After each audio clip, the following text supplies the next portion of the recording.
Bismillahirrahmanirrahim. Assalamualaikum warahmatullahi wabarakatuh. Perkenalkan, nama saya Devi Ameliana, moderator dari kelompok 10. Kelompok kami akan membahas tentang skripsi dan tata tulis skripsi. Tapi sebelum ke pembahasannya, saya mau memperkenalkan anggota saya. Saya sendiri dengan NIM 396 Devi Ameliana. Lalu ada rekan saya dengan NIM 162 Mekar Arumbi. Lalu ada 378 Farah Lailatul Fitriah. 008 Melia Koshi Nariswari, 351 Muhammad Arya Fadilah, 118 Muhammad Akbar Ibrani. Pengertian skripsi yang akan dibacakan oleh saya sendiri. Tujuan skripsi, tahap-tahap pembuat skripsi akan dibacakan oleh Melia.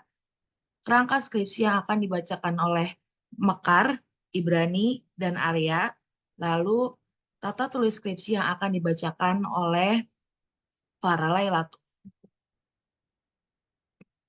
Skripsi itu apa sih? Skripsi adalah tugas akhir yang harus dikerjakan oleh seorang mahasiswa. Dengan tingkat strata 1, skripsi merupakan sebuah karya tulis ilmiah dari seorang mahasiswa. Skripsi dibuat dari adanya permasalahan atau fenomena yang terjadi, sesuai dengan bidang ilmu tertentu. Lalu, tujuan skripsi yang akan dibacakan oleh Melia Kosh. Ya, terima kasih moderator. Jadi di sini saya akan membacakan tujuan skripsi dan tahap-tahap skripsi. Jadi selain untuk memperoleh gelar sarjana, skripsi juga memiliki beberapa tujuan utama. Yang pertama yaitu ada skripsi memungkinkan mahasiswa untuk menunjukkan pemahaman yang mendalam terhadap suatu topik atau masalah yang akan dipecahkan. Lalu yang kedua ada skripsi memperkenalkan mahasiswa pada proses penelitian akademis yang melibatkan pengumpulan data, analisis, dan interpretasi. Lalu yang ketiga ada skripsi juga memungkinkan mahasiswa untuk berkontribusi pada pengetahuan yang ada dalam bidang studi mereka, yang tentunya asli penelitiannya bermanfaat bagi pengembangan ilmu pengetahuan. Next.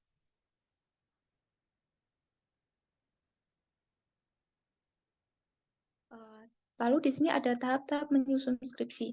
Yang pertama yaitu ada pengajuan judul skripsi. Sebelum membuat skripsi, pada umumnya pihak kampus akan meminta mahasiswa untuk menyerahkan judul dan menjelaskan pada apa urgensi di balik judul tersebut. Judul yang diterima dengan cepat oleh pihak kampus tentunya akan membuat proses pengerjaan skripsi menjadi lebih cepat pula. Lalu yang kedua ada pengajuan proposal. Proposal skripsi adalah suatu bentuk rancangan atau usulan penelitian yang akan disusun oleh seorang mahasiswa mengenai bahan penelitian untuk pembuatan skripsi. Proposal skripsi tersebut berisi garis-garis besar materi permasalahan dan metode penelitian yang akan diuraikan dalam skripsi. Lalu yang ketiga ada seminar proposal. Seminar proposal atau sering dikenal dengan istilah adalah tahapan yang dilakukan sebelum menyusun skripsi yang akan dilakukan di semester akhir. Gambaran besar dari rencana tersebut akan menunjang dan memastikan mahasiswa siap menggarap skripsi dan lulus untuk menyandang gelar sarjana. Sempro adalah bagian dari mata kuliah yang outputnya berupa sidang proposal skripsi. Untuk itu, mahasiswa yang mengontrak mata kuliah ini diharapkan dapat bersungguh-sungguh agar nantinya tidak banyak mengalami kesulitan dan telah mendapatkan pengalaman yang serupa. Lalu yang keempat ada proses bimbingan. Dalam proses pembimbingan ini, mahasiswa bisa berkonsultasi berbagai hal yang terkait dengan proses skripsi. Proses bimbingan skripsi menjadi standar operasional jenjang perkuliahan yang harus dipahami oleh mahasiswa tingkat akhir. Pasalnya, tanpa melalui proses dengan benar, maka skripsi akan berpotensi mengalami kendala pada proses penyelesaiannya. Apalagi, sebagian besar dosen pembimbing sangat menjunjung tinggi kedisiplinan dan kepatuhan terhadap SOP kampus yang berlaku. Lalu yang kelima ada pelaksanaan penelitian. Pelaksanaan penelitian skripsi merupakan salah satu tahap dalam menyelesaikan studi di perguruan tinggi. Dalam melakukan penelitian skripsi, pemilihan metode penelitian yang tepat sangatlah penting. Lalu yang terakhir ada ujian skripsi atau sidang skripsi. Sidang skripsi merupakan ujian terbuka untuk mempertanggungjawabkan dan mempertahankan hasil penelitian yang telah dilakukan. Sidang skripsi merupakan langkah terakhir setelah melewati beberapa tahun masa perkuliahan dan menghabiskan waktu dalam penyusunan karya ilmiah atau skripsi. Tidak heran jika sidang skripsi sering membuat orang tegang dan cemas. Dalam sidang skripsi akan mempresentasikan karya ilmiah yang telah dibuat, yaitu bagi mahasiswa strata 1, menyusun skripsi merupakan persyaratan wajib dalam masa perkuliahan. Skripsi sendiri dibuat berdasarkan penelitian lapangan dan studi kepustakaan. Dalam penelitian lapangan, dapat dilakukan pengumpulan data dengan cara observasi, wawancara, atau menggunakan metode lain yang terkait dengan topik penelitian itu. Sedangkan studi kepustakaan sendiri melibatkan pencarian dan penggunaan referensi yang relevan untuk mendukung argumen dan temuan yang diungkapkan dalam skripsi. Terima kasih.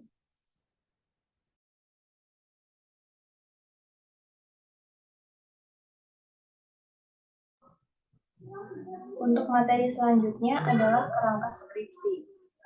Nah, sebelum menyusun skripsi, kita perlu menyusun kerangka terlebih dahulu.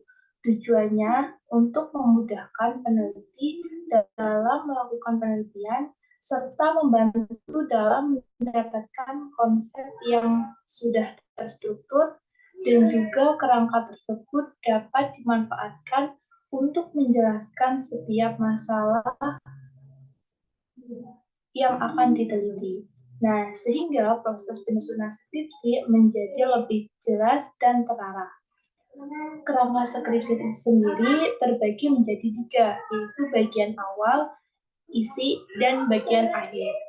Nah, untuk yang pertama itu bagian awal. Bagian awal terdiri dari beberapa subbab atau bagian.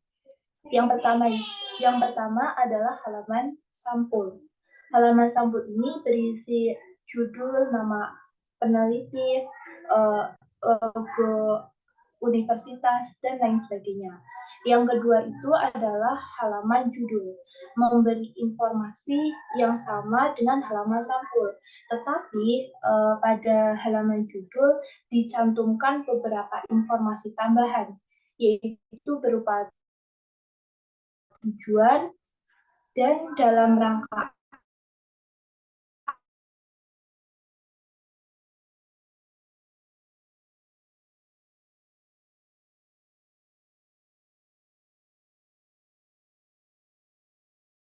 apa karya ilmiah tersebut dibuat. Yang ketiga, halaman pengesahan merupakan halaman yang berfungsi untuk menjamin keabsahan karya ilmiah dan pernyataan tentang penerimanya. Yang kelima, ada moto dan persembahan. Nah, biasanya itu kayak berisi motivasi mengenai motivasi dari si peneliti. Yang keenam, ada halaman pernyataan, merupakan halaman yang berisi persetujuan publikasi karya ilmiah untuk kepentingan akademis yang berisi pernyataan dari mahasiswa penyusun skripsi. Selain itu juga halaman pernyataan ini berisi mengenai pernyataan bahwa mahasiswa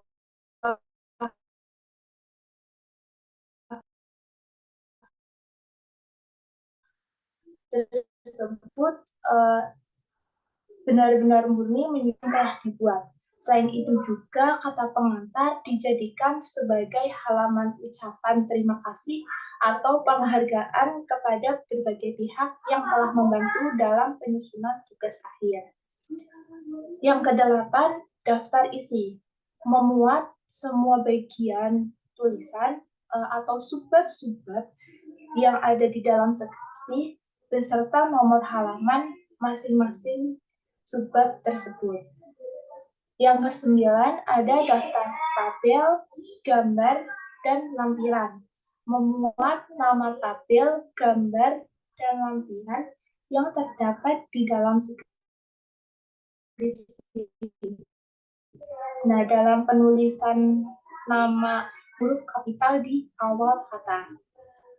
Dan yang terakhir itu ada abstrak, merupakan ikhtisar suatu tugas akhir yang memuat permasalahan, tujuan, metode penelitian, hasil, dan kesimpulan. Dapat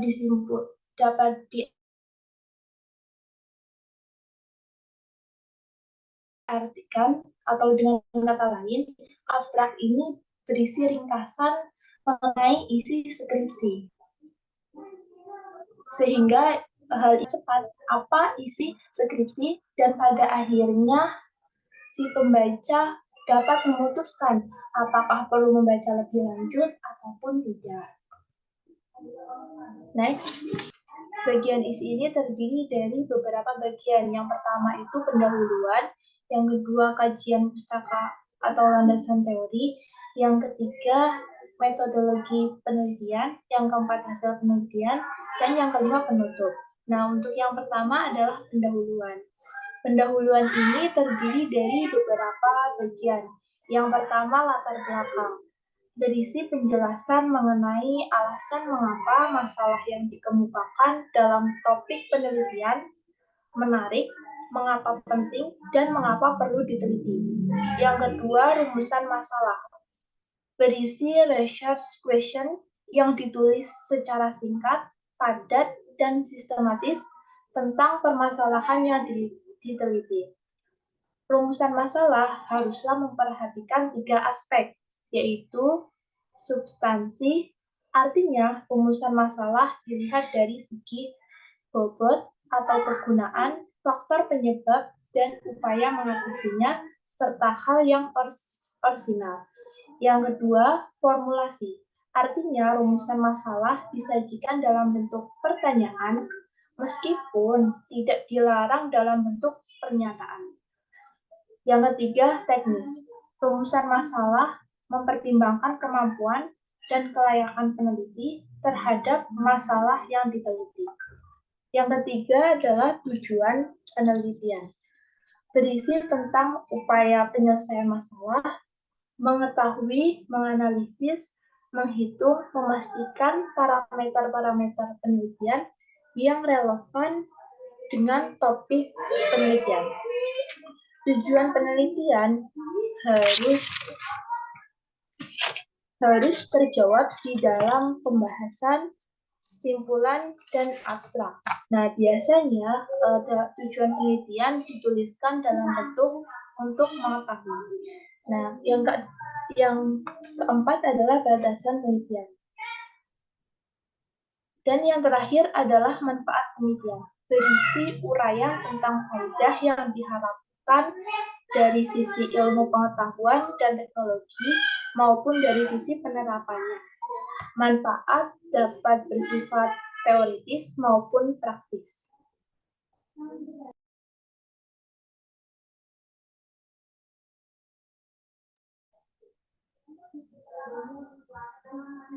Ada kajian pustaka, yaitu yang isinya A. tinjauan pustaka, B. landasan teori, C. kerangka berpikir, dan D. hipotesis.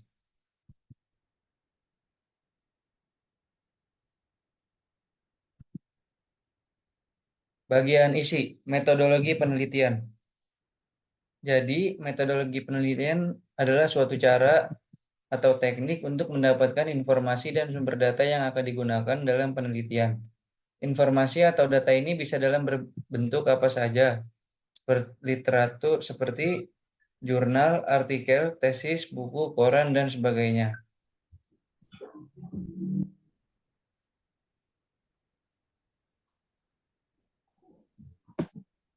Jenis-jenis metodologi penelitian.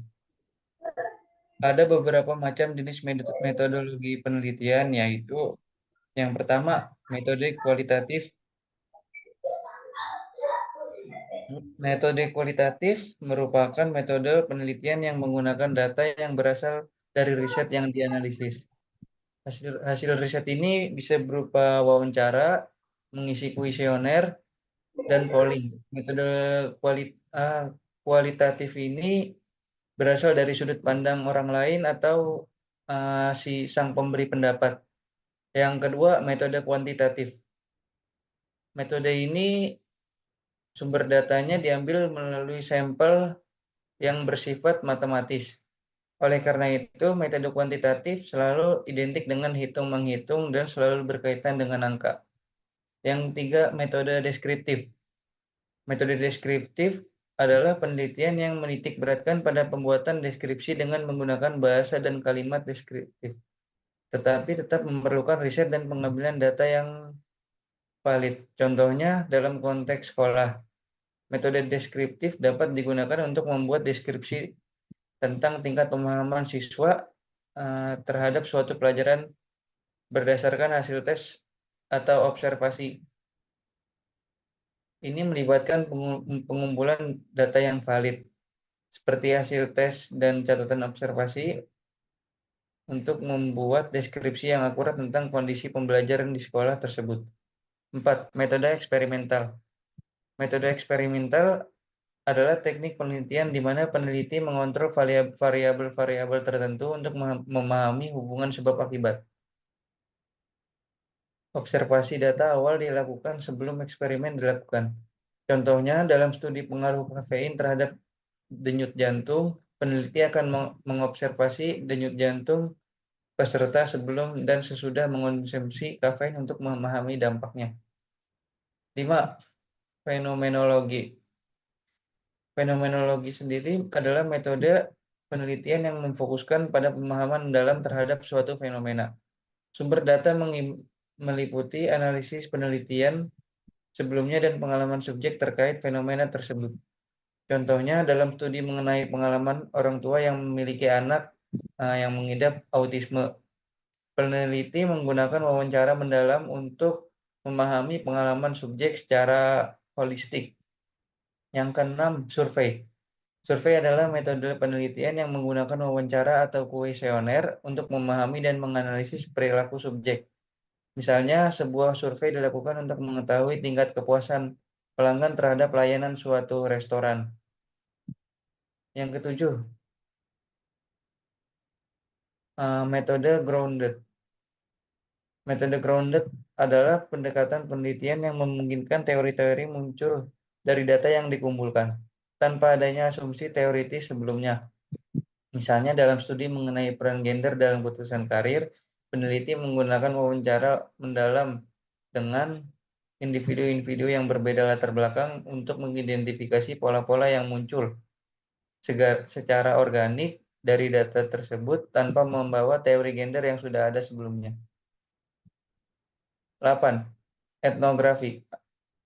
Etnografi sendiri adalah metode penelitian yang melibatkan pengalaman mendalam dan partisipan dalam kehidupan sehari-hari subjek penelitian untuk memahami budaya, perilaku, dan interaksi sosial mereka.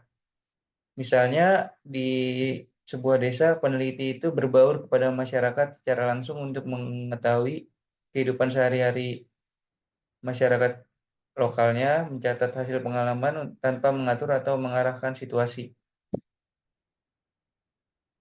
Next.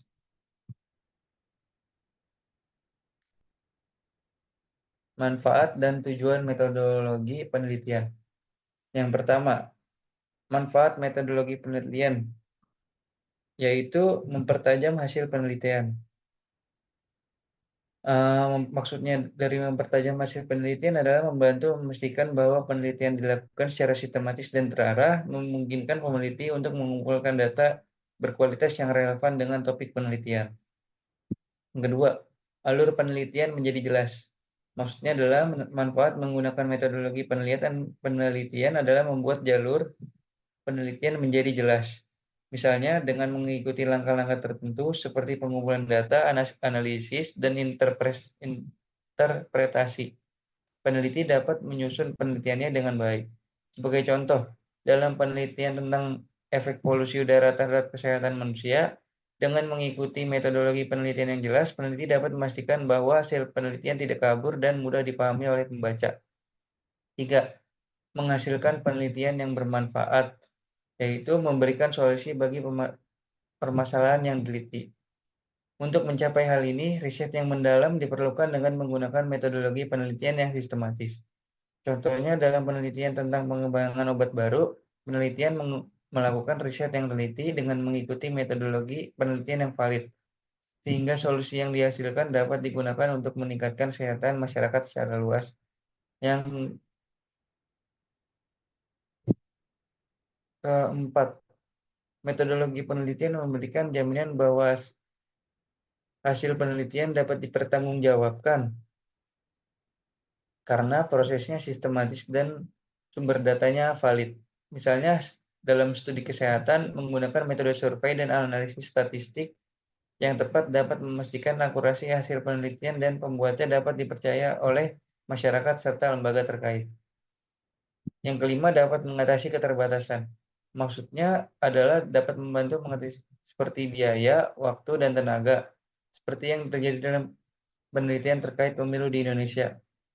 Misalnya untuk mengumpulkan data dari seluruh wilayah Indonesia yang luas dan beragam demografisnya, peneliti dapat menggunakan metode survei online yang lebih efisien daripada survei tatap muka yang membutuhkan biaya transportasi dan waktu yang lebih besar dan memakan waktu lebih banyak. Yang lain adalah tujuan metodologi penelitian. Yang pertama, tujuan metodologi secara umum. Tujuan metodologi secara umum yang pertama bertujuan untuk melakukan pengembangan terhadap pengetahuan yang sudah ada sebelumnya. Lalu untuk mendapatkan pengetahuan baru yang belum pernah ada sebelumnya. Yang ketiga, membuktikan sekaligus menguji sumber data yang digunakan dalam penelitian apakah valid dan bisa dipertanggungjawabkan atau tidak. Lalu untuk mendapatkan penelitian dengan landasan teori yang sesuai. Yang kedua, tujuan metodologi secara praktis. Yang pasti membantu peneliti untuk memudahkan penelitiannya, memajukan ilmu pengetahuan dan teknologi, ya selanjutnya memberi solusi untuk membaca dan orang banyak tentang masalah yang mereka hadapi. Next.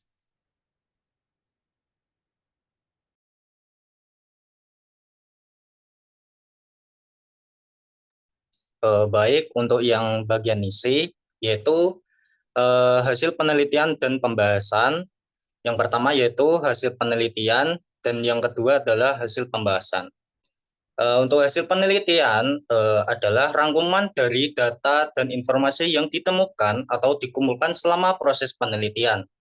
Ini mencakup temuan fakta, angka, dan hasil dari analisis yang telah dilakukan. Yang kedua yaitu adalah hasil pembahasan. Hasil pembahasan adalah interpretasi dan analisis mendalam terhadap hasil penelitian. Ini melibatkan penjelasan tentang signifikansi temuan, hubungannya dengan literatur yang ada, dan implikasi dari hasil penelitian tersebut.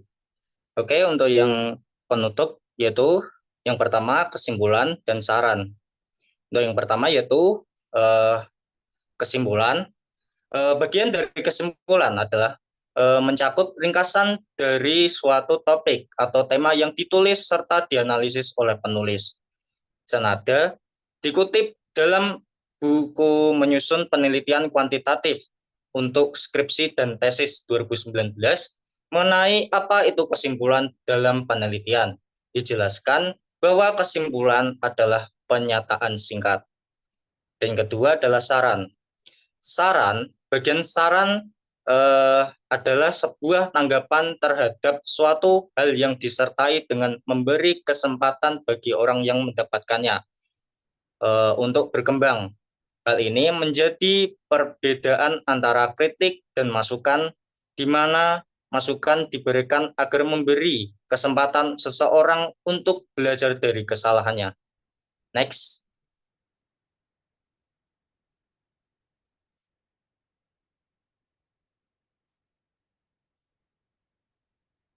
Baik, yang ketiga yaitu bagian penutup. Yang pertama yaitu adalah lampiran, yang kedua adalah daftar pustaka. Yang pertama adalah lampiran. Lampiran merupakan dokumen tambahan yang ditambahkan, dilampirkan ke dokumen utama. Biasanya dokumentasi hasil penelitian, dokumen hasil survei, ataupun wawancara, dan lain sebagainya. Yang kedua yaitu daftar pustaka. Daftar pustaka adalah suatu daftar yang memuat semua informasi dari sumber kutipan secara jelas dan terperinci, yang disusun secara alfabetis. Oke, next.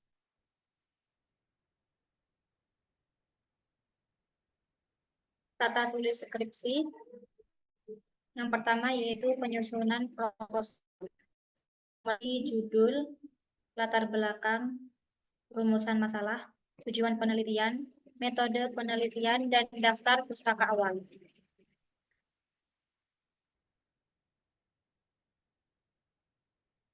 Yang kedua yaitu penulisan. Penulisan skripsi harus menggunakan bahasa yang jelas dan baku, mengikuti aturan penulisan yang berlaku, dan juga sumber referensi harus dicantumkan dengan benar sesuai dengan aturan penulisan yang berlaku. 3 yaitu batas waktu. Skripsi harus disusun dan diserahkan sesuai dengan batas waktu yang telah ditetapkan oleh institusi pendidikan. 4 persyaratan lain, itu ada jumlah halaman, format penulisan, dan juga jenis penelitian yang dilakukan. 5 aturan penulisan dalam ketentuan umum. Tipe huruf menggunakan Times New Roman ukuran 12, teks menggunakan jarak baris 1,15 spasi, dan perataan teks menggunakan rata kiri kanan. Tata letak halaman menggunakan ukuran kertas A4, 1 kolom, margin kiri 4 cm, margin kanan, atas dan bawah masing-masing 3 cm. 6. Sistematika penulisan isi utama. A. Bagian utama. Bab 1. Pendahuluan. Bab ini berisi uraian, latar belakang, atau justifikasi ilmiah dan permasalahan yang akan diteliti. Alasan penelitian tersebut perlu diungkapkan melalui pemaparan fenomena nyata yang ditemui peneliti, penelitian yang pernah dilakukan sebelumnya terkait fenomena tersebut, serta kesenjangan yang terjadi antara kondisi saat ini dengan kondisi yang seharusnya menurut kajian peneliti. Bab ini perlu dicantumkan tujuan khusus penelitian, manfaat penelitian, keutamaan penelitian, temuan yang ditargetkan, dan kontribusi penelitian terhadap ilmu pengetahuan sesuai dengan bidang ilmu pengusul. Dalam bab 1 pendahuluan ini mencakup 2.1 latar belakang, 2.2 rumusan masalah, 2.3 tujuan penelitian, 2.4 batasan penelitian, 2.5 manfaat penelitian, dan 2.6 keaslian penelitian.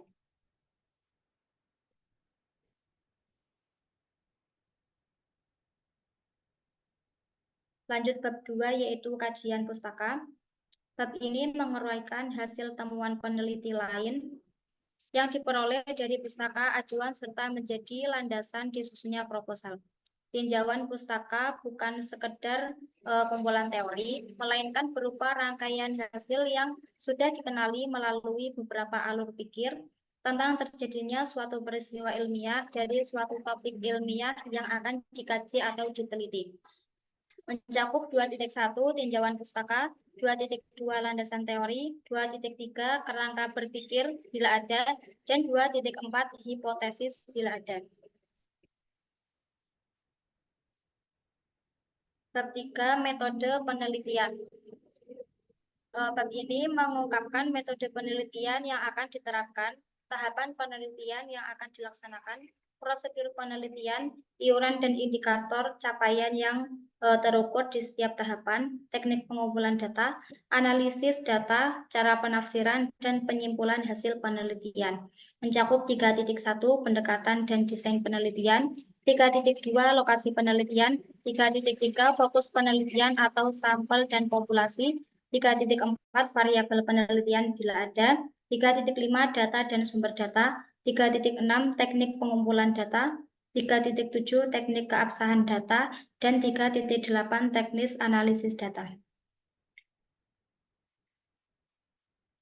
Lanjut bab 4, hasil penelitian dan pembahasan. Penyusunan subbab disesuaikan dengan kebutuhan dan karakteristik bidang ilmu.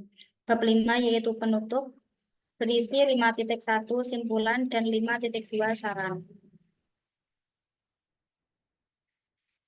ke bagian B, yaitu bagian akhir, mencakup yang pertama daftar pustaka dan yang kedua biodata penulis. Jadi kesimpulan dari pembahasan tata tulis skripsi ini adalah skripsi merupakan bagian integral dari proses akademik seorang mahasiswa dalam menyelesaikan pendidikan tinggi. Skripsi bukan hanya merupakan sebuah tugas akhir, tetapi juga merupakan suatu wadah bagi mahasiswa untuk mengembangkan kemampuan penelitian, analisis, dan penulisan ilmiah secara sistematis. Proses pembuatan skripsi melibatkan sejumlah tahapan yang memerlukan kesabaran, ketelitian, dan dedikasi, mulai dari pemilihan judul yang tepat hingga analisis data. Setiap langkah memegang peranan penting dalam menghasilkan karya ilmiah yang berkualitas. Struktur skripsi yang terdiri dari bab-bab tertentu memberikan panduan yang jelas bagi mahasiswa dalam menyusun laporan penelitian mereka. Selain itu, aturan penulisan skripsi yang konsisten dan tepat sangat penting untuk diikuti. Kami kelompok 10 ingin menyampaikan terima kasih atas atensi teman-teman selama kami presentasi. Semoga materi ini bisa berguna bagi kita semua. Saya, Devi Ameliana, selaku moderator dalam kelompok 10, ingin menyampaikan satu pantun nih. Bu Nina membawa bonsai, lalu duduk makan stroberi. Semua telah usai, saatnya kami undur diri. Wassalamualaikum warahmatullahi wabarakatuh.